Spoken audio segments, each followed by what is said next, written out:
지난 한 주간 평안하셨습니까? 우리 교회 주일학교 학생들이 매일 묵상하는 성경 말씀이 이달부터 레위기에 들었었습니다. 우리의 자녀들만 아니라 온 가족이 같은 본문을 묵상하면서 일주일에 한두 번이라도 그 묵상에서 흘러나온 주제로 식탁에서나 아니면 주말 가족 행사에서 진지한 대화를 나누는 진풍경을 기대해 봅니다. 성경의 여러 책들 중에서 레위기는 어쩌면 요한계시록과 함께 가장 읽기 난해한 책이 아닐까 합니다. 아니, 계시록보다 더 어렵게 여겨질 수도 있겠습니다. 계시록은 장면의 전개나 묘사가 환상적이라 그것이 무엇을 의미하는지 이해하기가 쉽지 않다고 하지만 그 이야기의 전개는 세상의 어떤 판타지보다 흥미롭습니다. 그 말씀이 우리가 이미 경험하고 있거나 또 언젠가 당면하게 될 미래에 관한 것이기 때문에 그것은 결코 강 건너 불구경하듯이 할 수 있는 얘기로 들리지도 않습니다. 그에 비해서 레위기의 말씀은 각 장면의 그림은 이해가 되는데 되풀이되는 장면이 그게 그것 같아서 감을 잡기가 힘들 때가 많습니다. 거의 비슷한 그림을 여러 장 놓고 서로 다른 점을 찾으세요 하는 것처럼 보입니다. 이것은 이 책을 중심으로 하는 그 모세 오경의 앞뒤로 나오는 것처럼 이스라엘 민족의 그 우여곡절을 담은 흥미로운 드라마도 아니고 눈에 띄는 교훈을 전하는 설교도 아닙니다. 그래서 좀 다소 따분하리만큼 계속되는 제사법과 제도의 연속이죠. 오늘날로 치면 예배와 예식의 표준을 기록한 지침서인데 그런 걸 누가 읽습니까? 결정적으로는 우리가 더 이상 구약 시대의 이스라엘 민족같이 그 지침에 따라 성막이나 또 성전에서 제사를 드리지 않을 뿐 아니라 신약에 와서는 예수 그리스도 안에서 충족하게 된 율법이라서 이 말씀의 대부분은 더 이상 어떤 문자적인 순종을 필요로 하는 규율이 아니라는 점입니다. 그 영적인 의미만을 되새길 뿐이기 때문에 지금은 그만큼 우리에게 언급한 말씀이 아니라고 여겨서 주의를 기울이지 않을 때가 많습니다. 하지만 이스라엘이라고 하는 한 민족을 형성하는 데 있어서 이 레위기의 말씀이 한 역할을 생각해 보십시오. 역사적으로 이 독특한 민족이 만들어지기까지 사회적인 뼈대 역할을 한 것이 무엇이었습니까? 꾸준하게 그들의 행동과 습관을 가다듬었던 것은 다름 아니라 하나님과 동행하기 위한 제사법과 또 절기 그리고 정결을 유지하기 위한 생활 속의 규례들이었습니다. 레위기는 고스란히 그런 절차와 규례를 담은 책입니다. 우리 그리스도인은 그 믿음의 조상인 아브라함을 시작으로 나라와 민족을 초월하여 영적인 이스라엘입니다. 그리고 하나님 나라의 시민입니다. 그렇기 때문에 하나님께서 이스라엘을 만드신 그 역사와 그 하나님의 그 경륜에 포함된 사람들이죠. 우리가 주일학교에서 또 성인 예배 이르기까지 예배를 드려왔지만 우리가 예배 중에 한반도의 삼국시대나 그보다 이전인 고조선의 역사를 배우지는 않지만 구약 이스라엘의 역사에는 귀를 기울이는 이유가 바로 그것 때문입니다. 영적인 이스라엘의 일원으로서 우리 속에 흐르고 있는 이 예배의 정신이 어디서부터 시작되었는지를 알려면 레위기를 읽어야 한다는 말씀입니다. 레위기를 제대로 읽고 이해하지 않으면 안 될 이유가 또 있습니다. 레위기에서 제사를 이야기하고 또 정결과 부정을 수시로 언급하고 있지 않습니까? 그래서 그리스도인이 아닌 사람들이 언뜻 듣기에도 종교가 다 그거 아니냐고 생각할 수 있습니다. 나도 부정을 탈까 조심하고 신이 노하시지 않게 수시로 제사를 드려 하고 말하면서 말이죠. 아마 또 열심으로 치자면 자기가 더 열성신도라고 우리를 비웃을지도 모르겠습니다. 여기 대구에서는 철따라 혹은 매주마다 갓바위를 오르내리는 종교심이 넘치는 우리의 이웃들이 있지 않습니까? 우리는 그들을 향해서 무엇을 가지고 우리가 드리는 이 예배가 참되다라고 하는 사실을 설명할 수가 있겠습니까? 그 답이 이 레위기 안에도 있습니다. 누군가를 예배한다고 하는 그때 그 신은 과연 어떤 존재인지 그리고 그 믿음의 실상이 무엇인지 알려고 하면 그들이 지내는 제사나 예배의 속을 들여다보면 압니다. 레위기를 통해서 하나님이 일러주신 제사와 규례를 자세히 살펴보면 구별되게 명하신 그 제사들 사이에서 하나님의 마음이 보입니다. 그뿐만 아니라 하나님이 이스라엘이라고 하는 언약 공동체에게 가르치신 규례는 과거나 오늘날이나 세상의 도처에서 성행하는 굿이나 우상 숭배 현장에서 벌어지는 일들과는 얼마나 다른 정신의 바탕을 두고 있는지도 뚜렷해집니다. 또 한편으로는 하나님을 예배한다고 하면서 구약 이스라엘을 위한 제사와 절기의 규례에서 이런 비롯된 또 거기에서부터 면면이 이어져 온 예배의 원리에서는 멀어지고 거의 우상 숭배가 가오리 많지 관습만 고착된 가짜교회도 많다는 사실 역시 우리가 주의해야 될 부분입니다. 레위기의 말씀을 바로 이해하면 예배의 중심이 보입니다. 이 중심은 온데간데 없이 형식만 좇거나 인간적인 욕심을 제사와 예배라고 하는 그런 껍질로 포장만 하고 있으면 간판이 무엇이 되든 그것은 교회가 아니라 이단 추종자들의 모임이 되고 맙니다. 그러니 레위기는 언뜻 보기에는 무척 딱딱하고 재미없는 책 같아 보이지만 사실은 보배를 담고 있는 책입니다. 비슷한 그림들 속에서 차이를 발견하는 것은 일종의 숨은 보물찾기 같은 것이 되는 것이죠. 세상의 우상 숭배와는 완전히 결이 다른 제사, 하나님과 동행하는 삶의 원리가 담긴 이 말씀을 통해서 우리가 놓쳐서는 안 될 예배의 정신은 무엇인지, 그리고 우리가 회복해야 할 예배의 참모습은 무엇인지도 알아보는 은혜가 있기를 바랍니다. 물론 이런 기대에도 불구하고 우리가 짧은 시간에 레위기 전체를 다 살펴볼 수는 없을 것입니다. 그래서 오늘은 레위기의 첫 단락이라고 할 만한 1장에서 7장 사이에 나타난 제사법, 그것도 일부만 살펴보고 그 규례가 오늘날 우리 교회에 주는 시사점을 이해하는 것을 시작해서 또 레위기의 나머지 부분은 앞으로 차근차근 기회가 되는 대로 살펴보았으면 합니다. 레위기의 말씀을 이해하려고 하면 바로 앞에 있는 출애굽기를 개략적으로 이해하는 것이 필요할 것입니다. 출애굽 사건 이후에 이스라엘 민족이 시내산에 다다랐을 때 하나님께서는 모세를 통해서 그들과 언약을 맺으시고 그 언약의 조항, 그러니까 그 언약 백성이 하나님과 살기 위한 기본 원리로서 십계명을 주시고 또 부수적인 법규들을 주십니다. 그것이 출애굽기 19장에서 한 24장 정도까지 나타나 있는 말씀이죠. 우리가 그것을 시내산 언약이라고 부르는데 그것은 예전에 하나님이 아브라함과 맺으신 언약을 그의 후손인 민족 전체와 맺는 것으로 발전되는 것입니다. 신약 성경에서 흔히 옛 언약이다 혹은 옛 계명이라고 부르는 것은 바로 이 시내산 언약을 가리킵니다. 이 언약에서 하나님은 그들이 하나님의 말씀에 순종하면 세상의 모든 민족들 가운데 그들이 하나님의 보배로운 소유이자 거룩한 제사장 나라가 되게 하겠다고 약속하십니다. 그 사실은 출애굽기 19장 5절부터 6절 사이에 이렇게 기록하고 있죠. 너희가 내 말을 잘 듣고 내 언약을 지키면 너희는 모든 민족 중에서 내 보배로운 소유가 되겠고 너희가 내게 대하여 제사장 나라가 되며 거룩한 백성이 되리라. 출애굽기는 이 언약의 체결 이후에 하나님께서 그들과 동행하시는 눈에 띄는 징표로서 임재해 계실 성막의 디자인을 일일이 지시하시고 또 그 지시대로 성막이 완성되는 일로 끝이 납니다. 출애굽기 25장에서 40장까지가 그 사실이죠. 물론 우리가 잘 아는 것처럼 언약을 맺은 후에 성막이 완성되기까지 그 막간에만 하더라도 하나님께서 엄중한 서약을 한 이 이스라엘이 약속한 규율을 지키고 순종하는 일이 결코 순조롭지만은 않았습니다. 하나님께서 그 언약을 증거하는 돌판을 주시겠다고 모세를 시내산 더 높은 곳으로 부르셨던 그 40일 동안에 이스라엘은 이미 약속을 깨뜨리고 하나님 대신 금송아지를 숭배했죠. 그 백성을 진멸하시겠다는 하나님께 모세는 아브라함에게 조건 없이 언약을 하셨던 그 약속을 기억해달라고 하면서 기도합니다. 그러자 하나님께서는 뜻을 돌이키셨죠.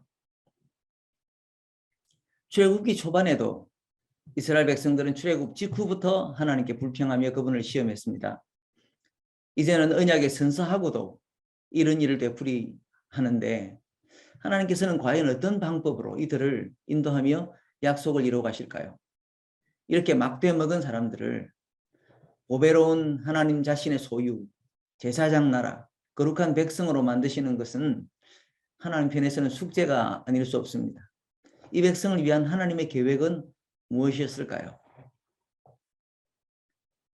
레위기는 이런 하나님과 이스라엘 백성들 사이의 언약, 또 불순종이 아주 다반사로 일어났던 이런 경험, 그러면서도 이제 막 성막이 완성된 배경을 바탕으로 주어진 말씀입니다. 하나님의 거룩한 임재를 위한 성막이 마무리되자 이제는 더 이상 신의 산이 아닌 그곳 성막에서 또 하나님과 만난다는 그런 의미에서 회막에서 하나님께서는 모세를 부르시는 것으로 시작합니다. 그리고 이어서 크게 몇 달락에 걸쳐서 이 택하심을 받은 민족이 앞으로도 하나님의 말씀에서 수시로 어긋난 길을 갈 그 비뚤어진 본성에도 불구하고 어떻게 하나님과 동행할 수 있는지 그 길을 보여주십니다.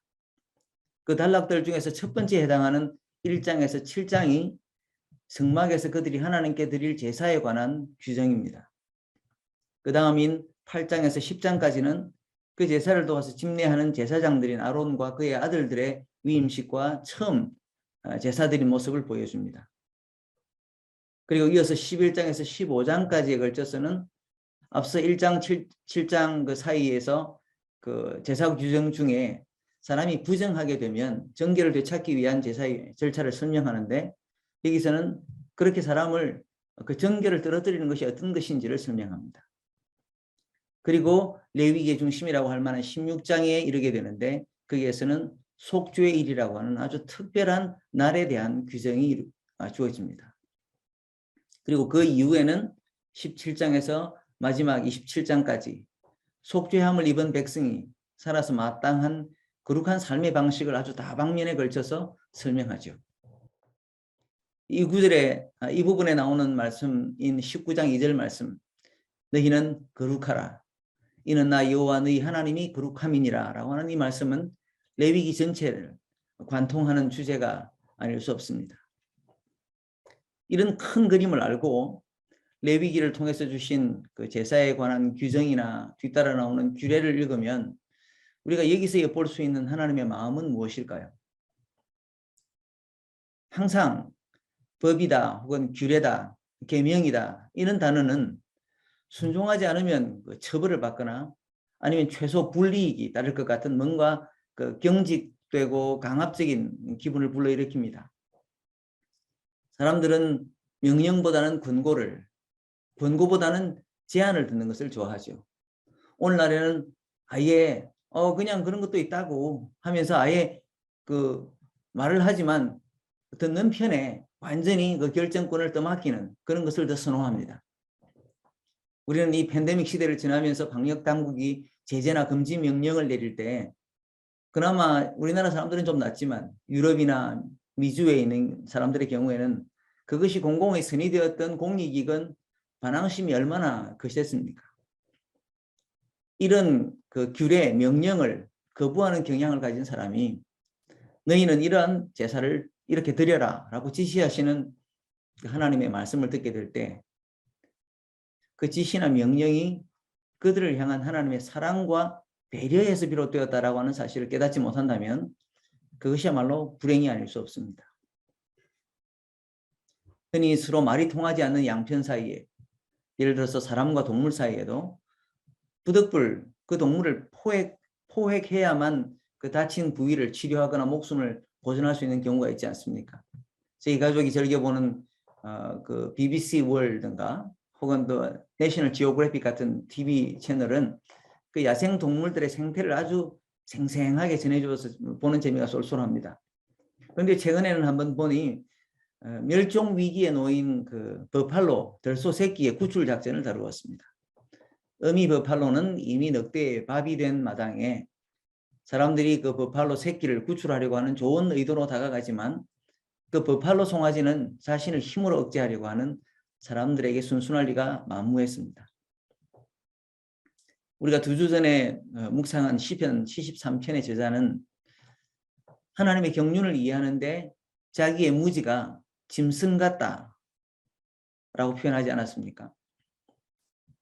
그러나 당신의 형상대로 사람을 창조하신 그 하나님은 물론 이 형상은 생김새가 아니라 그런 하나님의 본성이죠. 하나님의 그 마음을 알만한 것을 사람에게 두셨는데, 그런 사람을 심지어 사람이 그 무지가 짐승 같을지라도 당신의 뜻을 헤아리리 만무한 사람에게 짐승 대하듯 하지 않으셨습니다. 그 사실을 사도 바울은 몽학 선생이라고 하는 개념에 빗대어서 설명하는데요. 갈라디아서 3장 24절부터 25절에 보면 이렇게 말씀합니다. 이같이 율법이 우리를 그리스도께로 인도하는 초등교사가 되어 우리로 하여금 믿음으로 말미암아 의롭다함을 얻게 하려 함이라. 믿음이 온 후로는 우리가 초등교사 아래에 있지 아니하도다. 예전 번역에서는 이 몽학 선생이라고 번역을 해드렸습니다. 그런데 아무도 그게 무슨 뜻인지 모르니까 개역 개정은 초등교사로 바꾸었는데요. 헬라어 성경 원어에서 쓰인 이 단어의 의미는 이 로마의 귀족층 자녀들을 맡아서 가르치던 노예 교사였고, 또 아이들을 학교로 데려가는 일종의 후견인들을 의미했습니다.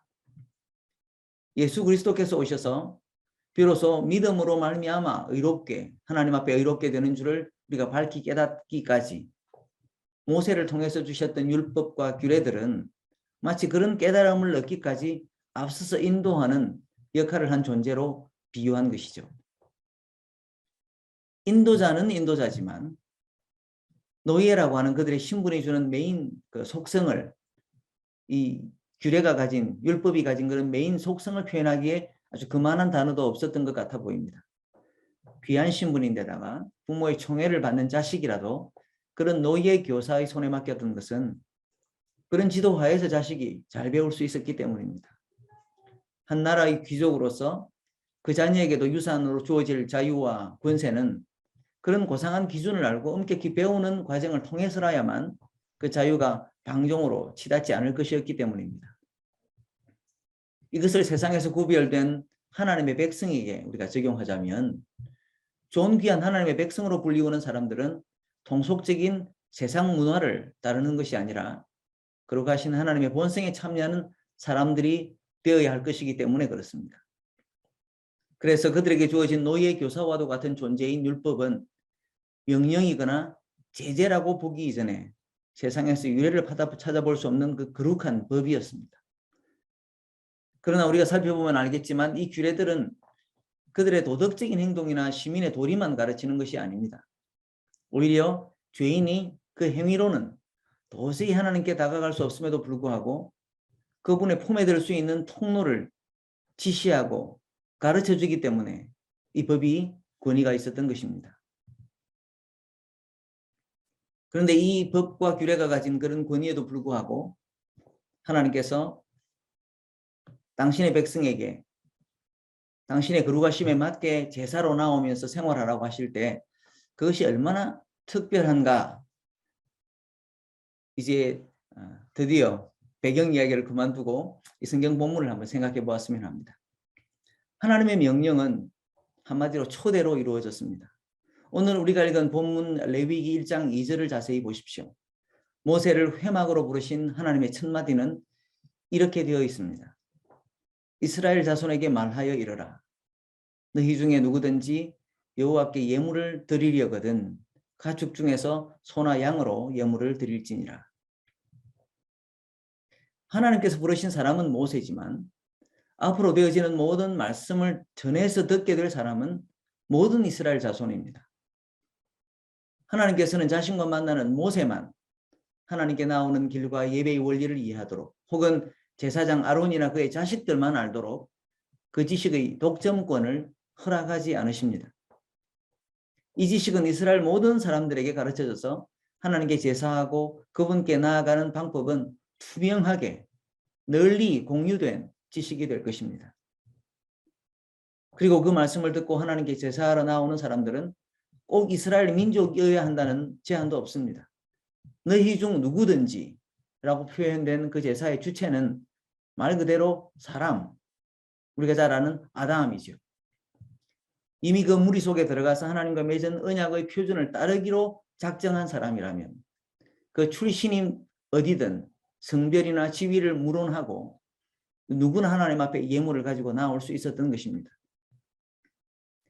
이것은 아주 평범한 사실 같지만 실은 우리 주위에서 벌어지는 미신이나 세상의 종교들을 보자면 아주 독특한 것입니다. 그들이 소위 자기들의 신에게 제사를 지내는 현장에서 우리나라로 치면 무당에 해당하는 그런 주술사들, 그리고 현대에 생겨난 이단들까지 그 제사장 역할을 하는 사람은 신과 신도들 사이를 잇는 아주 영험한 매개자로 간주가 되지 않습니까? 그들은 무언가 자식에게만 신령한 지식이 있는 것처럼 가장을 하고 그 신에게 나아가는 그 방법, 그런 구체적인 길은 일종의 영업 기밀로서 절대 나누지 않습니다. 2020년 당시까지 선교사들이 발길이 닿지 않았던 그 인도네시아의 수마트라 서부의 시베룻이라고 하는 섬이 있습니다. 그런데 그 섬에 사는 주술사들 한 90여 명을 대상으로 영국의 한 대학 연구팀이 조사를 한 적이 있습니다. 그 연구 결과를 그들은 왜 종교 지도자들은 혹독한 금기사항을 자처하는가라고 하는 제목으로 그의 학술지에 실었습니다.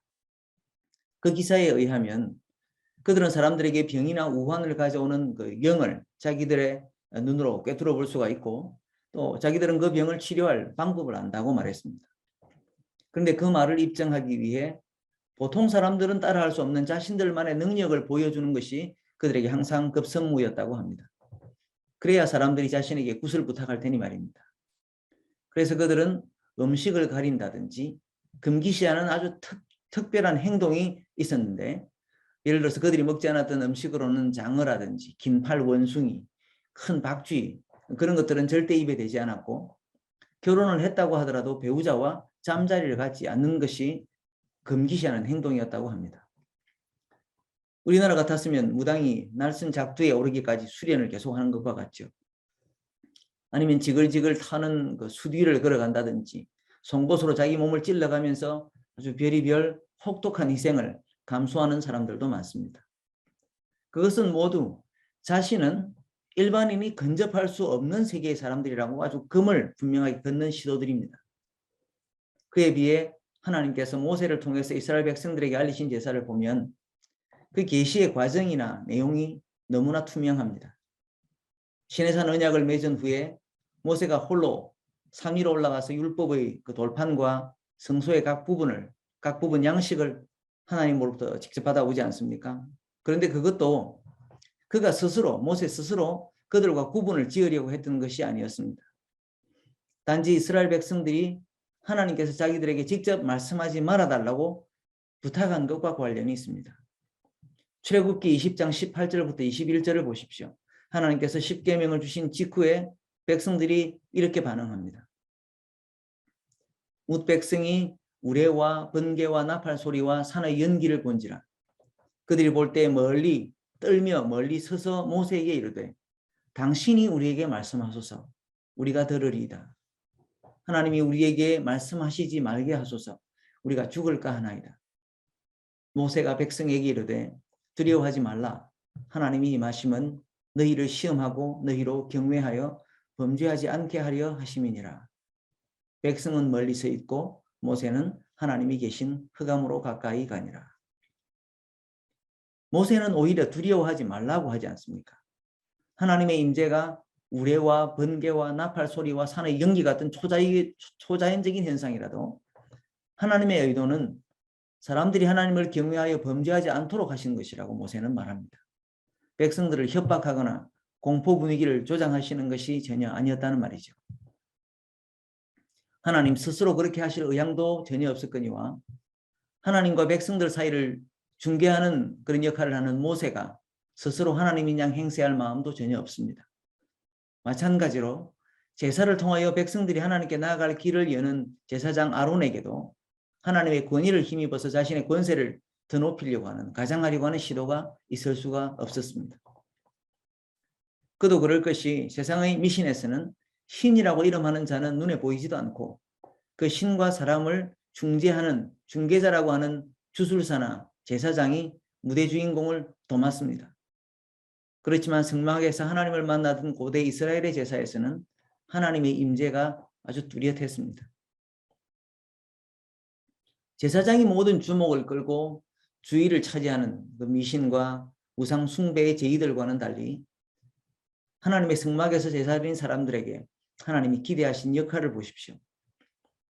레위기 1장에 소개된 제사는 가장 흔히 드려지던 세 가지 제사들 중에 번제 혹은 특별히 제물을 모두 태워서 드린다고 해서 전번제로 불리웁니다. 그것이 다른 제사와 다른 점은 다음에 다른 제사들과 비교하면서 살펴보기로 하고요. 하나님께서 명하신 제사의 과정을 보면 이 제사는 제사장이 모든 역할을 도맡아 하는 것이 아니었습니다. 우선 제사 드릴 사람은 제물로 쓸 짐승을 고릅니다. 이것은 제사 드릴 사람이 하는 역할이죠. 이 제사의 경우에는 흠이 없는 수컷으로 비둘기만 제외한다면 자기의 형편에 따라 송아지에서부터 양이나 염소, 심지어 새끼 비둘기까지 선택의 폭이 넓었습니다. 그렇게 제사 드릴 사람이 제물로 쓸 짐승을 고르고 나면 그 제물의 머리에 안수하는 것도 그 짐승을 잡는 것도 제사 드리는 사람의 책임이었습니다. 그러면 제사장이 제물의 피를 가져다가 회막 문 앞의 제단에 뿌렸습니다. 그 후에 다시 번제물의 가죽을 벗기고 조각을 내는 것은 제사 드리는 사람의 몫이었고 제단에 불을 준비하는 것은 제사장이 맡았습니다. 그리고 제물의 부위 중에서 씻어야 할 것을 씻는 것은 제사 드릴 사람이, 그리고 마지막으로 제단에서 그 제물을 불태우는 것은 제사장의 책임으로 각각 나누어졌습니다. 당연히 번제물이 태워지고 그 향기가 여호와 하나님께 드려지는 것은 이들이 함께 지켜보았겠죠. 그렇게 해서 하나님께서 그 제물과 더불어 제사 드리는 사람을 받아주시는 것을 함께 경험할 수 있었습니다. 제사 드리는 사람은 제사를 위해서 봉사하는 제사장의 도움을 필요로 했지만 그렇다고 그 제사에서 구경만 하는 사람이 절대 아니었다는 말입니다. 하나님을 만나고 그분께 자신이 받아들여지는데 누구보다 적극적으로 참여했습니다. 이렇게 하나님께 드리는 예배는 제사로 나아가던 구약 이스라엘 시기로부터 지금까지 예배자가 하나님 앞에서 적극적인 역할을 하며 함께 참여하는 것을 당연시합니다. 왜 그렇게 하셨을까요? 세상의 종교들은 신만 아니라 제사장의 위엄을 드높이는 데 집중하는데 왜 성경의 하나님은 하늘에서 신의 산으로, 산에서 주민들의 장막 가운데로 점점 더 다가오실까요? 급기야는 그것도 모자라서 우리가 요한복음 1장 14절에서 살펴보았던 것처럼 말씀이 육신이 되어 우리 가운데 거하시는 그런 지경으로 다가오고 또 다가오실까요? 하나님은 자신의 신적 위엄을 자랑하는 데 관심이 있으신 게 아닙니다. 그 근접할 수 없는 권위로 철저한 거리두기를 제정하시고 긴장과 두려움을 조장하는 신이 아니라는 말씀이죠. 오히려 스스로 다가오시고 또 죄인인 사람에게도 당신에게로 다가오라고 하십니다. 그러니 제사하러 오라고 명하시는 것은 나에게 두려움을 표시하라고 윽박지르는 것이 아니라 명령을 통한 초대인 것이죠. 예물을 구입할 돈도 없는데 비싼 송아지를 잡으라는 말씀이 아닙니다. 산 비둘기든 집 비둘기든 그것도 괜찮다고 하시지 않습니까? 이것은 우리가 성경을 알기 전에 보았던 어떤 제사와도 근본이 다른, 한마디로 결이 다른 제사입니다. 하나님이 바라시는 것은 당신의 손으로 지으신 사람들을 자신의 백성으로 받아들이고 그들과 교제를 회복하시는 것입니다. 우리가 지나온 레위기 1장 3절에서 제사들 중에 가장 기본이 되는 이 번제의 목적이 적혀 있는데요. 1장 3절은 이렇게 말합니다. 그 예물이 소의 번제이면 흠없는 수컷으로 회막 문에서 여호와 앞에 기쁘게 받으시도록 드릴지니라. 이 3절을 우리말 개역개정에서는 전체를 한 문장으로 묶는 바람에 이 절의 뒷부분에 나타난 그 제사의 주요 목적이 좀 불분명하게 된 것이 아쉽습니다. 마치 제물을 잘 골라야 여호와께서 기쁘게 받으실 것처럼 들립니다. 하지만 대부분의 영어 번역들에서 이 부분을 나누어서 그 의미를 분명하게 하고 있는 것을 봅니다. 예를 들어서 그 New International Translation, 그 NIV를 히브리어 원전과 대조해서 읽어보면 이렇습니다. 그 예물이 소의 번제이면 그는 흠없는 수컷으로 드릴 것이다. 회막의 입구에서 그것을 드려서 그것이 혹은 그가 3인칭 단수로만 써있기 때문에요. 여호와 앞에 받아들여질 수 있게 하여라. 회막의 입구에서 그것을 드려서 그것이 그리고 그가 여호와 앞에 받아들여질 수 있게 하여라. 즉 이 제사의 목적은 제사 드리는 사람이 하나님 앞에서 받아들여지는 것이었다는 사실이죠. 하나님께서 사람들의 거처 가운데 지어진 성소에 계시고 그곳을 사람들과 만남의 장소인 회막이라고 부르시죠. 그리고는 하나님 임재하여 계신 그곳에서 사람들이 그분의 백성으로 함께 살기 위한 가장 기본으로서 그들이 하나님께 받아들여지는 백성이 될 길을 열어주시는 것입니다. 제물의 생명인 피가 뿌려지고 그 전체가 하나님 앞에서 불태워지기 전에 앞서서 거기에 앞서서 그들은 자기의 손을 짐승의 머리에 안수하면서 자신의 생명을 그 죽는 짐승과 동일시했습니다. 거룩하지 못한 사람이 거룩하신 하나님과 교제하기 위해 그대로 하나님을 뵙는다면 죽을 수밖에 없는 자신의 생명을 속량하는 그 제물의 피, 생명을 드리게 하신 것이죠. 그리고 그 일로 말미암아 하나님이 사람의 그 거룩하지 못함을 눈 감아 주시는 일이 이 제물을 잡는 회막의 입구에서 가능해진 것입니다. 그렇기 때문에 다시 말씀드리지만 우리는 이 엄숙하고 거룩한 초대를 세상의 어떤 제사와 비교할 수가 없습니다. 세상의 제사가 피 흘리는 것을 본뜨고 짐승을 잡는 것을 흉내낸다고 해도 우리를 위해 다가오신 하나님이 사람의 허물을 간과하시고 그분과 동행할 자리로 초대하시는 그 은혜의 자리로 먼저 이스라엘 백성들에게 번제를 드리는 이 길을 열어주신 것과 세상의 제사를 비교할 수 없다는 것입니다. 오늘은 이 번제의 의미만 생각해 보기에도 시간이 빠듯합니다. 하지만 마치기 전에 더 이상 이런 번제를 드리지 않고도 하나님께 나아갈 수 있게 된 오늘날의 하나님 백성에게 무엇이 이런 변화를 가져왔는지 짚어봐야 하겠습니다. 우리가 몇 주 전에 요한복음 1장의 메시지를 생각했을 때 이 말씀을 읽었던 것을 기억하십니까? 요한복음 1장 14절부터 17절은 이렇게 말씀했습니다. 말씀이 육신이 되어 우리 가운데 거하시매 우리가 그의 영광을 보니 아버지의 독생자의 영광이요 은혜와 진리가 충만하더라. 요한이 그에 대하여 증언하여 외쳐 이르되 내가 전에 말하기를 내 뒤에 오시는 이가 나보다 앞선 것은 나보다 먼저 계심이라 한 것이 이 사람을 가리킴이라 하니라. 우리가 다 그의 충만한 데서 받으니 은혜 위에 은혜로라. 율법은 모세로 말미암아 주어진 것이요 은혜와 진리는 예수 그리스도로 말미암아 온 것이라. 사도 요한은 율법부터 예수 그리스도가 이 땅에 오신 것까지를 다 꿰어서 생각을 해보니 은혜 위에 은혜라고 말을 합니다. 그 말은 모세를 통해서 주신 율법, 제사법을 포함한 모든 규례도 그때 베푸신 하나님의 은혜였다는 것입니다. 그럼에도 불구하고 태초부터 하나님과 함께 계셨던 말씀, 곧 그리스도가 육신을 입고 친히 우리 가운데 거하셨을 때 그분의 영광으로 말미암아 경험한 은혜와 진리는 또 도무지 감당할 수 없이 새롭고 충만하더라는 것입니다. 여기에 인용된 세례 요한의 증언, 즉 예수 그리스도는 사실 나보다 앞서 계셨던 분이다라고 하는 이 말은 요한복음이 처음부터 말한 복음이 어떻게 시작되었고 얼마나 유서 깊은 것인가, 즉 그리스도의 시작을 알려주는 말이었습니다.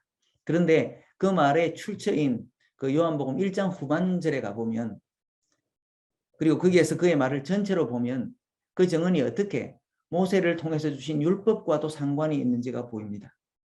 요한복음 1장 29절부터 30절은 이렇게 말합니다. 이튿날 요한이, 이 세례 요한을 말하죠. 요한이 예수께서 자기에게로 나오심을 보고 이르되 보라 세상 죄를 지고 가는 하나님의 어린 양이로다.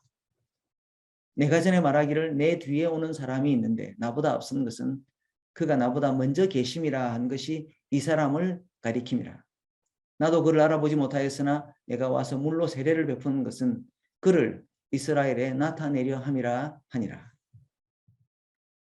예수 그리스도가 자신보다 먼저 계셨을 뿐만 아니라 그가 세상 죄를 지고 가는 하나님의 어린 양이다라고 하는 말은 무슨 뜻입니까? 그것은 모세를 통해서 주셨던 제사법에서 하나님께서 당신에게 나오는 사람들을 받아들일 수 있도록 대신 죽어주었던 그 제물들 중에 가장 흔했던 어린 양, 바로 그것이 되시려고 준비된 제물로서 예수께서 오셨더라는 것입니다. 그것도 사람이 준비한 것이 아니라 하나님께서 직접 준비해 주신 어린 양으로요. 우리가 이야기를 들으면 잘 아는 것처럼 아브라함이 이삭 대신 번제로 바칠 수 있게 하나님께서 미리 준비하셨던 저 유명한 여호와 이레의 순양까지 생각이 납니다. 이것은 아주 유구한 역사를 더듬어 보게 만듭니다. 핵심은 하나님께서 예수 그리스도를 우리가 하나님께로 수시로 드려야 할 제물 대신 받으셨다는 것입니다. 그것도 예수 그리스도는 단번에 온전한 희생 제물이 되셔서 우리의 제사를 그것으로 완전하게 하시고 마감하셨다는 것입니다. 그 사실을 히브리서 10장 1절에서 10절은 이렇게 설명합니다. 율법은 장차 올 좋은 일의 그림자일 뿐이요 참 형상이 아니므로 해마다 늘 드리는 것 같은 제사로는 나오는 자들을 언제나 온전하게 할 수 없느니라. 그렇지 아니하면 섬기는 자들이 단번에 정결하게 되어 다시 죄를 깨닫는 일이 없으리니 어찌 제사 드리는 일을 그치지 아니하였으리요.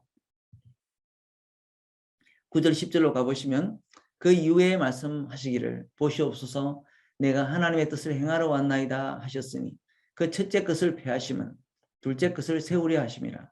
이 뜻을 따라 예수 그리스도의 몸을 단번에 들이심으로 말미암아 우리가 거룩함을 입었노라. 예수 그리스도의 희생으로 말미암아 우리는 하나님의 존전에 들 수 있는 거룩함을 덧입게 되었습니다. 이것은 얼마나 놀라운 은혜입니까? 그러나 제사법을 통해서 일찍이 우리에게 알려주신 규례가 없었다면 이 은혜를 우리가 어떻게 알았겠습니까?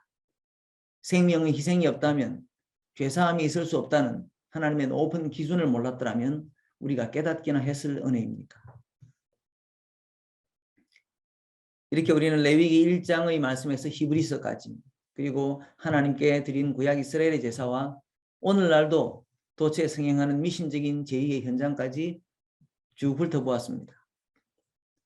그 가운데서 우리에게 드는 예배의 참 예배의 인상이 무엇입니까? 우리가 누리는 예배는 값없이 아무나 오세요, 아무렇게나 오세요 할 수 있는 것입니까? 이것이 얼마만큼 하나님이 직접 우리에게 다가오시는 결과로 명령의 형식을 빌어서 간절히 초대해 주신 결과로 마련된 자리인 줄 우리가 깨닫습니까?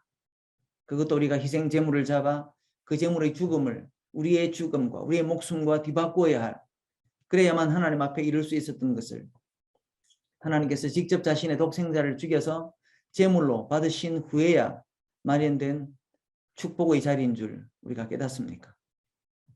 그렇기 때문에 지금은 더 이상 피가 뿌려지고 번제물을 태우는 자리에 우리가 나와 있지 않습니다. 다만 우리를 위해서 하나님께로 나아갈 길을 살 길을 제공하신 우리의 주님 덕택에 지금 우리가 하나님을 예배하는 이 자리는 하나님께 감사와 찬양을 드리는 경배의 자리가 된 것입니다. 물론 이 예배 역시 우리는 관람객으로 와 있지 않습니다. 함께 참여하고 함께 더불어 하나님의 그 영광스러운 임재를 누리는 자리이죠. 오늘 생각한 이런 이해를 바탕으로 우리의 예배가 하나님께 대한 경외와 감사로 가득하기를 바랍니다.